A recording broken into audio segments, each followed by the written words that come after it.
The Rolling Stones are back on tour, but without their heartbeat, Charlie Watts. Behind the scenes, old tensions are boiling over, and not everyone is on the same page. Is this the beginning of the end for the world's greatest rock and roll band? Stay with us till the end for the full story. The ghost on the drum kit. The lights came up. The crowd roared. But something was missing. For the first time in nearly 60 years, Charlie Watts wasn't behind the drums. His presence was gone, but the silence he left behind was louder than ever. The Rolling Stones had always been more than just Mick, Keith, Ronnie, and Charlie. They were a machine, each part essential. And now, a piece of that machine was gone forever. Steve Jordan, Charlie's replacement, played with power and precision. But even he admitted he wasn't Charlie. He wasn't trying to be. And that's when the whispers began. Backstage, the mood was different. Mick Jagger stayed focused. He called it business as usual. But Keith Richards? He wasn't smiling as much. And Ronnie Wood? He tried to keep the peace, but the tension was hard to ignore. Fans were divided. Some said the band should retire.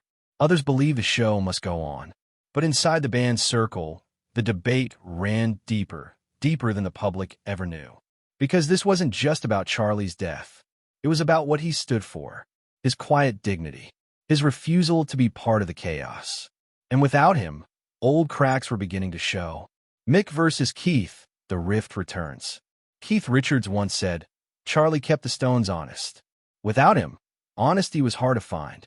It started small, arguments about set lists, lighting, the tour schedule. But slowly, the old war between Mick and Keith began to stir again. They had always clashed. Mick, the perfectionist frontman. Keith, the soul of rebellion. But Charlie? He was the balance. The glue. Now that glue was gone. Keith didn't like how fast Mick pushed a tour after Charlie's death. He felt it was too soon, too cold. Mick argued it was what Charlie would have wanted. But in truth, neither of them really knew. Charlie had kept his feelings private, even about the band.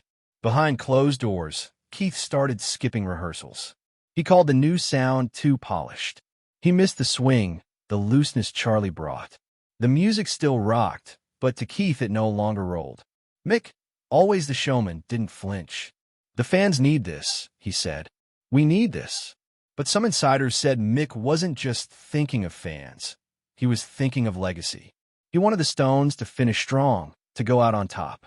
Keith, on the other hand, didn't care about going out on top. He just missed his old friend, Ronnie Wood, the peacemaker's burden. Ronnie Wood was caught in the middle.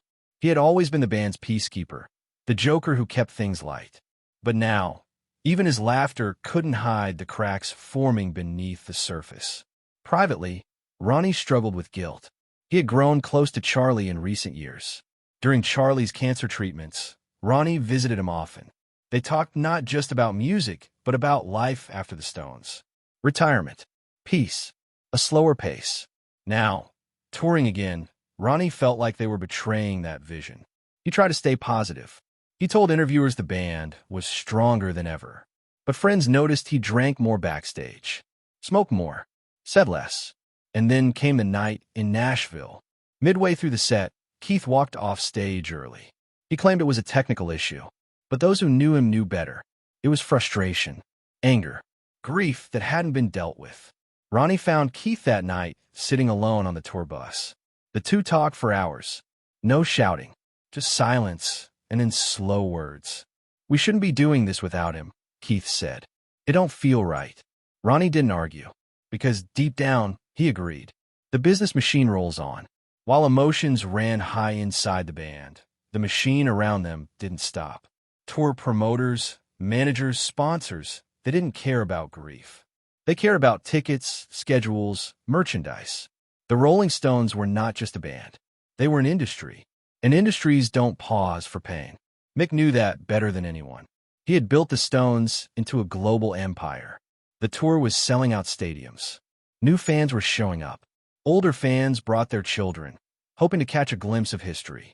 And in a way, Mick was right. The band still delivered. But something felt different. The backstage crew noticed it. The band traveled in separate vehicles more often now. Dinners together became rare. Rehearsals grew shorter. There were fewer jokes, less laughter, fewer smiles. Mick stayed focused, but even he seemed tense. He knew the headlines, knew fans were talking, knew that every show without Charlie raised one question louder and louder. Should they still be doing this? And yet the show rolled on, because stopping meant facing the silence. And that silence scared them more than anything. A private letter surfaces. Then came the letter. It wasn't meant for the public. It was a handwritten note from Charlie Watts to Keith Richards, written a few months before he died. Somehow, a copy of it ended up in the hands of a close confidant, who, out of concern, showed it to Ronnie. In the letter, Charlie thanked Keith for being his brother in arms. He spoke about the joy of music, but also the weariness, the exhaustion. He mentioned his wish for peace, for rest, and he wrote one line that shook Ronnie to the core. "Keith, if I'm not around, maybe that's the sign it's time to stop." Ronnie didn't know what to do with the letter. He shared it with Keith, who stared at it for a long time without saying a word. He didn't show it to Mick. Not yet, because what would happen if he did? The tour was already booked, millions spent, and the weight of the band's legacy now hung in the balance. The final encore? As the tour moved to Europe, the energy felt different. Crowds still screamed. Songs still soared.